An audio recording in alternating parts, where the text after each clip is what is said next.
और अब बात वॉर जोन से जुड़ी। पश्चिम एशिया की जंग के 31 दिन पूरे हो गए हैं। आखिर ये जंग कब तक चलेगी और कितने दिन इस तबाही का असर पूरी दुनिया पर देखने को मिलेगा? अमेरिका की नजर फिलहाल ईरान के उन ठिकानों पर है जो उसके खजाने से जुड़े हुए हैं। अमेरिका इस जंग में किसी परमाणु मकसद से कहीं ज्यादा अपनी तिजोरी भरने की ख्वाहिश लेकर उतरा था, लेकिन एक महीने में ईरान ने जो रणनीति अपनाई उसने ट्रंप के इरादों पर पानी तो फेर ही दिया, साथ ही अमेरिका और इजराइल का खजाना और ज्यादा खाली कर दिया। दोनों देशों की सेनाओं को हथियारों के लिए मोहताज बना दिया। इजराइल तो अपनी सेना की पस्त हालत दुनिया के सामने कबूल भी कर चुका है, लेकिन ट्रंप है कि आखिरी बार की तैयारी में लगे, कह रहे हैं धुआं धुआं कर देंगे। आज ट्रंप ने ईरान को अब तबाह करने की धमकी दे दी।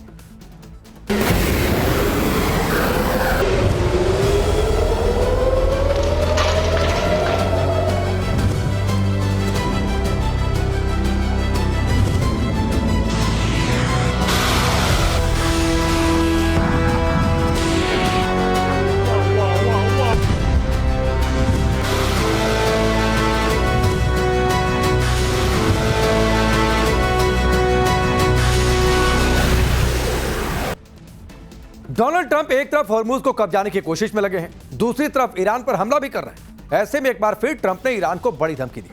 ट्रंप ने दो टूक कह दिया है कि अगर समझौता नहीं हुआ तो ईरान को तबाह कर देंगे। ट्रंप धमकी दे रहे हैं कि अगर हॉर्मुज नहीं खुला तो ईरान को तबाह कर देंगे। ट्रंप ने यह भी धमकी दी है कि तेल, कुआं और खार्क द्वीप सबको तबाह कर देंगे, कुछ भी नहीं छोड़ेंगे। साथ ही ट्रंप ने कहा कि सैन्य अभियान खत्म करने की कोशिश जारी है, बातचीत भी चल रही है, दोनों बातें कर रहे हैं। इससे पहले इन्हीं ट्रंप ने हॉर्मुज को लेकर कहा था कि ईरान 20 बड़े जहाज भेजने पर सहमत हुआ है। तो ट्रंप कभी कहते हैं ईरान सम्मान दे रहा है, कभी कहते हैं गिफ्ट के तौर पर 20 जहाज भेज रहा है, फिर कभी कहते हैं बातचीत नहीं हुआ तो तबाह कर देंगे। ट्रंप पूरी तरह से बौखला गए। ट्रंप चाहते हैं कि किसी भी तरह ईरान सरेंडर कर दे और वो अपनी जीत का ऐलान कर दे। इसकी सबसे बड़ी वजह यह भी है कि ट्रंप अपने घर में बुरी तरीके से घिरे हुए हैं। अमेरिका में करीब 80 लाख लोग ट्रंप के खिलाफ सड़कों पर उतर आए। अमेरिका के लगभग सभी राज्यों में ट्रंप के खिलाफ नो किंग्स प्रोटेस्ट हुआ। हाथों में पोस्टर, बैनर लेकर लाखों अमेरिकी लोग सड़कों पर उतर आए। लोगों ने नारे लगाए और ट्रंप को कुर्सी छोड़ने के लिए कह दिया। लोगों में गुस्सा ट्रंप की नीतियों के खिलाफ देखने को मिला। ईरान पर बमबारी कर रहे राष्ट्रपति ट्रंप ने व्हाइट हाउस के उस हिस्से की भी तस्वीर दिखाई है जिसके नीचे तहखाना या फिर यूं कहें कि बंकर बन रहा है। इसे व्हाइट हाउस का बॉलरूम कहा जा रहा है। व्हाइट हाउस का बॉलरूम इस विंग की जगह पर बन रहा, इसे पुख्ता सुरक्षा के हिसाब से डिजाइन किया गया है। ट्रंप ने खुद पत्रकारों को तस्वीर दिखाते हुए बताया कि यह बुलेट प्रूफ और ड्रोन प्रूफ होगा, यानी गोली मारी जाएगी तो कांच में फंस जाएगी और ड्रोन से हमला करना आसान भी नहीं होगा। इसकी छतें कुछ इसी तरह की बनाई जा रही। पाकिस्तान ने ट्रंप की बूट पॉलिश के चक्कर में मुस्लिम वर्ल्ड से ऐसी दगाबाजी की है कि सऊदी से लेकर यूएई तक सब मुनीर को खोज रहे हैं। भीख लेने के समय बिरादर बिरादर करने वाला पाकिस्तान जरूरत के समय दुम दबाकर भाग निकला है। कहा जा रहा है कि पाकिस्तान ट्रंप के लिए अपने झंडे के तले 20 शिप भर तेल हॉर्मुज से निकलवाने की जुगत में है। जिस शांति वार्ता के लिए पाकिस्तान इतना ओवर एक्साइटेड था, उसी मीटिंग से सऊदी और मिस्र के विदेश मंत्री गुस्से में चले गए। यानी कुल मिलाकर पाकिस्तान की डॉलरी दलाली की पोल पूरी दुनिया में खुल गई है। देखिए यह सुपर एक्सक्लूसिव रिपोर्ट।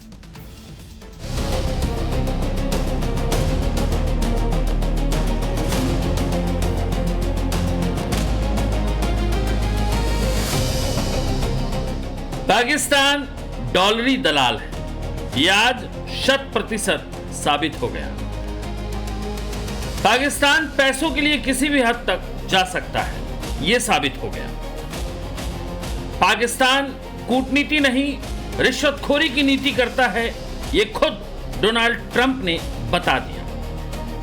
पाकिस्तान के विदेश मंत्री ने बयान दिया कि ईरान ने पाकिस्तानी झंडे वाले 20 और जहाजों को स्ट्रेट ऑफ हॉर्मुज से गुजरने देने की सहमति जताई है और हर दिन 2 पाकिस्तानी जहाज हॉर्मुज को पार करेंगे।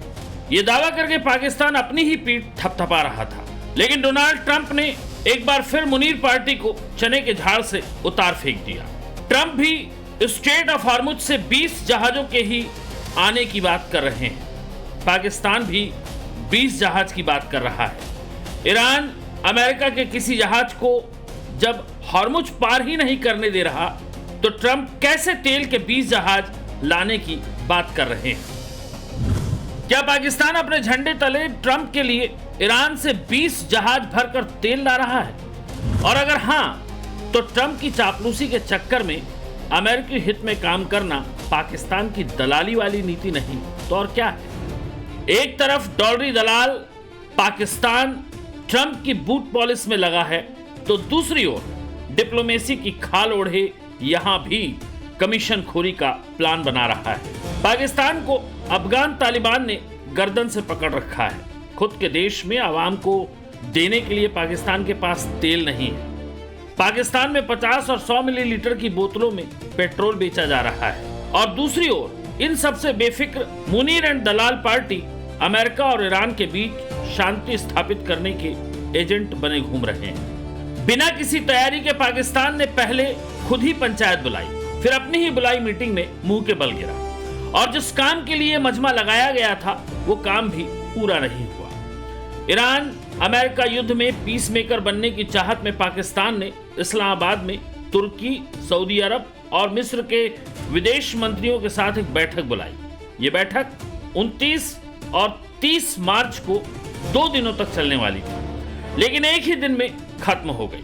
पाकिस्तान द्वारा बुलाई गई जाली मीटिंग का एजेंडा था 1 महीने से जारी ईरान युद्ध को रोकना और रणनीतिक रूप से स्ट्रेट ऑफ हॉर्मुज को दोबारा खुलवाना, और मध्यस्थता कैसे होगी इसका ढांचा तैयार करना।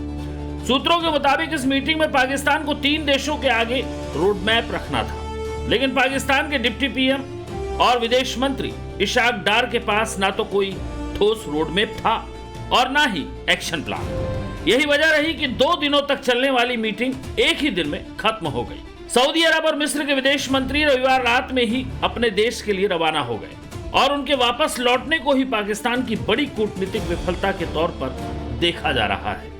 मीटिंग का इस तरह खत्म होना इस बात का सीधा संकेत माना जा रहा है कि सऊदी और मिस्र ने आगे की चर्चा को बेकार माना और अपने अपने देश वापस लौटना ज्यादा मुनासिब समझा। पाकिस्तान ने पूरे मोहल्ले को तो बुला लिया, लेकिन मीटिंग में जिन 2 पार्टियों का रहना बहुत जरूरी था वो 2 पार्टियां ही नहीं थी।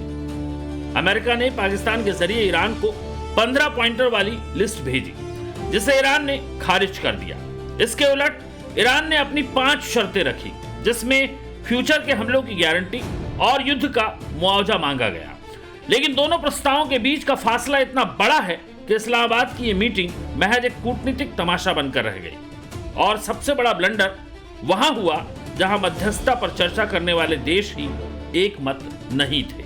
ये मध्यस्थता वाली बैठकें करके पाकिस्तान दोनों तरफ से दोस्ती का नाटक कर रहा है, क्योंकि उसे अमेरिका से IMF वाली मदद चाहिए और ईरान के साथ दोस्ती निभाकर उसे बॉर्डर पर शांति और तेल वाले टैंकर चाहिए।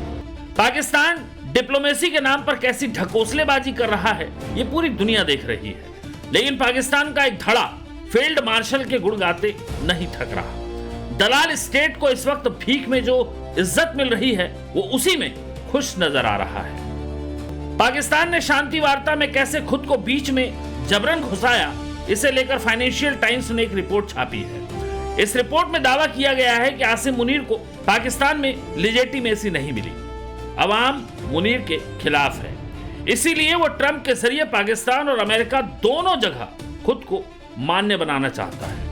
पाकिस्तान की मौजूदा कूटनीति की हैसियत तब और भी ज्यादा खुल गई जब ईरान के विदेश मंत्रालय के प्रवक्ता इस्माइल बगाई ने बयान जारी करके पाकिस्तान की मध्यस्थता वाली बैठकों से दूरी बना ली। इस्माइल ने कहा, अमेरिका की तरफ से ईरान को भेजे गए प्रस्ताव, यानी जो 15 पॉइंट वाली डिमांड थी ना युद्ध को रोकने के लिए, वो अत्यधिक और अनुचित है, यानी एक्सेसिव और अनरीजनेबल है।